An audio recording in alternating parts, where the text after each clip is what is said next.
अपने आप को प्रभु के चरणों में समर्पित कर दो, अपने कर्मों को प्रभु के चरणों में समर्पित कर दोगे, बच जाओगे, माया के प्रहार से बच जाओगे। प्रभु कहते हैं जो शुभ शास्त्र के विधान के अनुसार कर्म किया गया, और अशुभ जो शास्त्र के प्रतिकूल आचरण बन गया है, वो भी सब मैं संभाल लूंगा, तुम केवल मेरी शरण में हो जाओ, तुम्हें नहीं भोगना पड़ेगा। भगवान कह रहे हैं। अगर बुद्धि ही खराब है तो भगवान की बात समझ में कैसे आएगी। कितना बढ़िया कृपा करके भगवान हमें उपदेश कर रहे हैं। अगर शास्त्र प्रतिकूल भी आचरण हो गए तो तू चिंता मत कर, मेरी शरण में आ जा। अनंत माताओं जैसा दुलार लेकर प्रभु, पर अपने लोग ऐसे मूढ़ हैं, ऐसी मलिन बुद्धि है कि इस बात को हम समझते ही नहीं। मैं कर लूंगा, मैं सुखी हो जाऊंगा, मैं अभी तक ये किया है आगे भी ऐसा करूंगा। व्यर्थ का अभिमान पतन का मार्ग पुष्ट करता है। श्री भगवान कह रहे संन्यास योग का तात्पर्य होता है भगवान के चरणों में समर्पण करना, अर्पण करना। जब सब कुछ तू मेरे को अर्पण करेगा तो तू मुक्त हो जाएगा, जीवन मुक्त, और जीवन मुक्त परमानंद का अनुभव करता है। ये फल है। तत्कुरुष मदर्पणम, जो भी तू कुछ कर रहा है, यत करोषि, मेरे को अर्पण कर दे। बचा रहे हैं भगवान, बच जाओ। कर्म दोष, कर्म बंधन, जन्म मृत्यु, इससे बिल्कुल बचने का उपाय भगवान बता रहे हैं। पर इतनी मलिनता है हमारी बुद्धि में कि अभी सुनेंगे फिर भूल जाएंगे। अर्पण करने की भावना ही नहीं बन पा रही। एक स्थिति आती है जिसमें अर्पण करने का भी भाव नहीं रह जाता, क्योंकि अर्पण करने वाला ही नहीं बचा तो क्या अर्पण करें। वो एक स्थिति है, इसे बुद्धिवाद से लेकर के ना चले, नहीं तो स्थिति नहीं प्राप्त होगी, केवल बातें रहेंगी।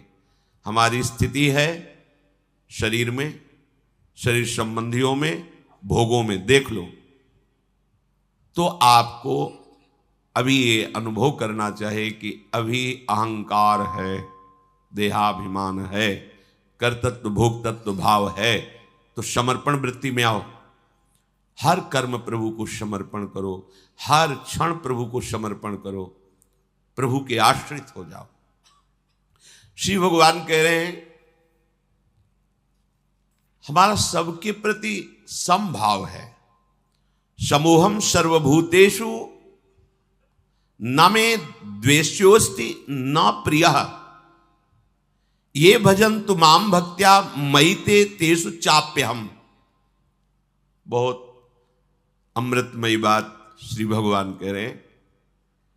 समोहम सर्वभूतेषु, मैं बराबर सब में विराजमान हूं, चाहे जड़ हो, चैतन्य हो, पापी हो, पुण्यात्मा हो, कोई भी हो। विद्या विनय संपन्ने ब्राह्मणे गविहस्तनी स्वनीचय सुपाके चा पंडिता समदर्शिना। जो भगवान का भजन करते हैं तो भगवान का प्रभाव स्वभाव उतरता है, वही उनका स्वभाव हो जाता है। जैसे भगवान समदर्शी, ऐसे भगवान का भक्त समदर्शी हो जाता है। निरपेक्षम मुनिम शांतम निर्वैरम समदर्शिना। यहां भगवान समोहम सर्वभूतेषु, स्थावर जंगम, पवित्र अपवित्र, देवता मनुष्य, कोई भी, सब में भगवान समान रूप से विराजमान है। न मे द्वेष्योस्ति न प्रियः, मेरा कोई द्वेष का पात्र नहीं है और न मेरा कोई प्रिय है। ये भगवान का सिद्धांत है। आगे की जो बात कह रहे हैं वो बहुत मीठी बात कह रहे हैं। मेरा स्वभाव है समदर्शी, ना कोई मुझे प्रिय है ना कोई अप्रिय है, ना मेरा कोई द्वेष का पात्र है ना कोई प्रिय पात्र है। पर ये भजन तो माम भक्त्या, जो मुझे भाव से बजते हैं मैं पक्षपात ले लेता हूं उनका। ये खास बात है। बस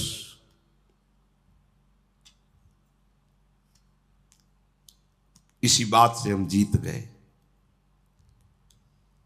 अगर केवल हिसाब हो तो हम कभी भगवत प्राप्ति नहीं कर सकते, कि तुम जो करोगे वही तुम्हें मिलेगा, तो हम कभी भगवत प्राप्ति के लायक ही नहीं हो सकते। बस ये बात हमें जिता देती है। ये भजन्तु माम भक्त्या मयि ते तेषु चाप्यहम्, मैं उनमें प्रकाशित हो जाता हूं और वो मेरे में प्रकाशित, जो मुझे प्रेम से भजता है। अब प्रेम है कि नहीं ये तो पता नहीं, पर प्रभु के सिवा और कोई है नहीं। वही जीवन है, वही हमारे सब हैं। राधा राधा राधा, इससे जीत गए। अगर हमारे हिसाब में देखा जाए तो ऐसा कोई तप सृष्टि में नहीं है जो भगवान को खरीद सके, ऐसा कोई सिद्धांत नहीं जो भगवान को अधीन कर सके। जैसे मां मेरा बच्चा है ऐसा मान करके हर समय आंतरिक दृष्टि रखती है, जरा सा भय उपस्थित होने पर आगे खड़ी हो जाती है। ये तो एक अंश का वात्सल्य है, वो वात्सल्य समुद्र है। बस इसी बात से हम जीत गए। नहीं तो भगवान जब अपने स्वभाव में हो तो हम कभी भगवत प्राप्ति नहीं कर सकते। भगवान का स्वभाव क्या? समोहम सर्वभूतेषु न मे द्वेष्योस्ति न प्रियः, मेरा कोई प्रिय नहीं है और कोई अप्रिय नहीं है। फिर तो हमारी बात नहीं बन पाती। अगर हमारी बात बनी है तो उनके दुलार से बनी है। उनका दुलार कैसे अनुभव में आया? कैसे आता है? अपनापन करने से। मेरे प्रभु जैसे भी है हम आपके हैं नाथ, अब आपके सिवा हमारा कोई सहारा नहीं।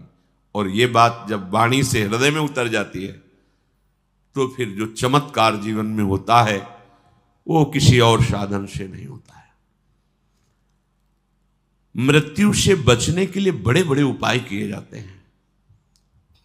जब हार हो जाती है उपायों की, तब ये बात ध्यान आती है कि है कोई ऐसा जो मुझे बचा सकता है। नहीं, जीव का ऐसा स्वभाव बन गया है कि वो पहले भगवान की शरण होता ही नहीं है। वो जब तक हार नहीं जाता तब तक भगवान की शरण नहीं होता है। ये पक्की बात है, ये स्वभाव है उसका। आखिरी दम तक वो तिनके का भी सहारा लेने की कोशिश करेगा। जब तिनके का भी सहारा नहीं रह जाता तब वो हारे को हरिनाम, तब वो सहारा लेता है। अगर पहले ही ले ले तो हारना ना पड़े, उसे विपत्तियों का सामना ना करना पड़े। एक बार देवताओं ने देखा कि युद्ध में जितने असुर मारे जाते हैं, दैत्य, उन सबको भगवान शुक्राचार्य जी के पास संजीवनी विद्या है। विद्या का प्रयोग किया, तत्काल जीवित हस्त पुष्ट। भगवान बृहस्पति जी के पास ये विद्या नहीं। जितने देवता मारे जाते वो अंग भंग वैसी स्थिति में रहते, मृत तो मृत। भगवान बृहस्पति जी के पास ये विद्या थी नहीं, भगवान शुक्राचार्य जी के पास। देवताओं ने बृहस्पति जी को अपना गुरु माना और दैत्यों ने शुक्राचार्य जी को गुरु माना। अपने गुरुदेव की कहीं भी लघुता मन में भी नहीं आनी चाहिए। इसलिए देवताओं ने कभी बृहस्पति जी से ये प्रार्थना भी नहीं की कि आप संजीवनी विद्या सीख लीजिए, हम लोगों को जिलाने, कभी प्रार्थना नहीं की। गुरु महिमा है। पर उनके बड़े पुत्र का नाम कच्छ था। उनसे बात की कि आप हमारे गुरु पुत्र हैं और हमारे ऊपर सबसे बड़ी संकट की बात है कि कोई साधन नहीं है जिससे हम अमर हो सके। और शुक्राचार्य जी के पास साधन है, संजीवनी विद्या। कोई भी असुर नहीं, जो भी मरा उसको तत्काल जीवित कर दिया। अगर आप जाएं भगवान शुक्राचार्य जी के पास और शिष्यत्व स्वीकार करें और उनको प्रसन्न कर लें तो आप अधिकारी हैं, आपको वो संजीवनी विद्या दे सकते हैं एक जीवन को जिलाने के लिए। अपनी जो पराविद्या है, ये जन्म मरण का चक्र ही रोक करके श्री जी के पास प्राप्ति कराने वाली ये पराविद्या है। जिनसे संजीवनी विद्या प्रकट हुई है उनकी भी संजीवनी है हमारी लाडली जो। जय श्री हरिवंश मदन सर जर्जर विथिकित श्याम सजीवन मूली। दिव्य प्रमोद रस सार निजांग संग पीयूष बीच निचय रविसेचयंती कंदर्प कोटि सर मूर्छित नंद सोनु संजीवनी जयति कापि निकुंज देवी। ये जो अपने पास विद्या है ना, ये परा विद्या है, करोड़ों संजीवनी विद्या इसके समान नहीं। क्योंकि हमारी लाडली जो अनंत ब्रह्मांडों के ईश्वर भगवान श्री कृष्ण की भी संजीवनी मूरी है। संजीवनी जयति कापि निकुंज देवी। देवराज इंद्र ने जब हाथ जोड़ करके प्रार्थना की, बृहस्पति भगवान के बड़े पुत्र कच्छ अभी 9 किशोर अवस्था को प्राप्त हुए थे, उन्होंने कहा कि आप सब हमारे सम्माननीय हैं और आप हमको हमारे पिता बृहस्पति के समान आदर दे रहे हैं। अब हमारा कर्तव्य बनता है आपकी रक्षा करना। हम जा रहे हैं पर बड़ा संकटपूर्ण कार्य है, क्योंकि कोई भी दैत्य बर्दाश्त नहीं करेगा। हो सकता है मेरी मृत्यु भी हो जाए, पर आपके हित के लिए मैं मृत्यु का भी वरण कर लूंगा। जो संत स्वभाव के होते हैं उनका प्रभाव यही होता है कि वो अपनी हानि करके दूसरे का परम लाभ करना निश्चित करते हैं, और जो अशंत स्वभाव के होते हैं वो दूसरे की हानि करके अपना लाभ सोचते हैं। कच्छ ने सब देवताओं को आश्वासन दिया, अगर जीवित रहा तो संजीवनी विद्या लेके ही आऊंगा, और ना जीवित रहा तो फिर बात अलग है। इसमें परहित की भावना बहुत जोर की। परहित की भावना जहां होती वहां भगवान रक्षा करते हैं। स्वसुख वांछा जहां होती वहां आसुरी भाव होता है, राक्षसी भाव होता है, फिर वहां दुर्गति होती है। श्री महान महिमा में भगवान के पिता होने का सौभाग्य जिन्हें प्राप्त हुआ दशरथ जी महाराज, उनको वो परम लाभ जो गीधराज जटायु को मिला नहीं मिला। पंख कटे हुए रावण के अस्त्र से तड़प रहे, प्राण कंठ में है, बस चितवत राम चरण की रेखा। आगे पड़ा जटायु देखा, चितवत राम चरण की रेखा। भगवान ने गोद में लेकर पिता की तरह उनका तर्पण आदि किया। वो जानता था कि मैं रावण से जीत नहीं सकता, पर जानकी का विलाप सुन करके पूरे बल से आक्रमण किया दशानन के ऊपर, और इस गति को प्राप्त तो भगवान के सामने ही गीध देह का त्याग करके हरि रूप होकर भगवान के नित्य साकेत धाम को गया। परहित सबसे बड़ा धर्म है, परहित सरिष धर्म नहीं भाई। और यहां स्वसुख वांछा से ही हमारी सारी चेष्टाएं होती हैं। इसीलिए आनंद की तो बात जाने दो, शोक भय संताप छोड़ ही नहीं रहा है। कच्छ जी दैत्यों की सभा में विराजमान भगवान शुक्राचार्य जी के पास गए, उन्हें प्रणाम किया और कहा मैं आपसे एकांत में प्रार्थना करना चाहता हूं। भगवान शुक्राचार्य जी ने एक तेजस्वी बालक एकांत समय दिया, प्रणाम करके कहा मैं अंगिरा ऋषि का पौत्र, भगवान बृहस्पति का पुत्र, मेरा नाम कच्छ है और मैं आपका शिष्य होना चाहता हूं। ब्रह्मन, मैं आपको गुरु रूप में वरण करता हूं। मैं 1000 वर्ष तक ब्रह्मचर्य रह करके आपकी सेवा करना चाहता हूं, और आप इसके लिए मुझे मना मत करना, इसकी अनुमति दे देना। शुक्राचार्य जी ने कहा कच्छ सुस्वागतम तेस्तु प्रतिगृहणामि ते वचः अर्चयिष्येह मर्च्यम त्वामर्चितोस्तु बृहस्पति। मुझे बहुत प्रसन्नता हुई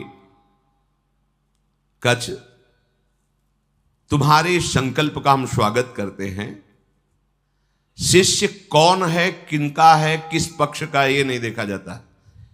यदि वो शिष्यत्व स्वीकार कर रहा है और उसमें वो लक्षण हैं तो बिना किसी संकोच के, बिना कोई विचार के उसको स्वीकार कर लिया जाता है। ये धर्म की मर्यादा है, उसमें फिर नहीं देखा जाता आप कौन, कहां के, कैसे। नहीं, आप में आर्त भाव है, शरणागत होना चाहते हैं, वो स्वीकृत है। मैं तुम्हें स्वीकार करता हूं।